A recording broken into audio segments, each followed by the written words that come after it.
You cannot be a good investigator if you do not understand and use technology.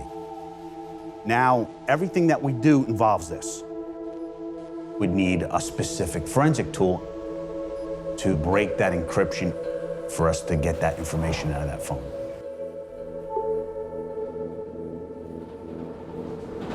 If you're asked for your password and you're also threatened that if you do not hand over your password, you could end up in prison for 3 months, would you give your passwords? In normal situation, they would need like a warrant to get that information. Under this power at the border, they don't need any of that. They just decide, you know, this person, I'm going to stop this person.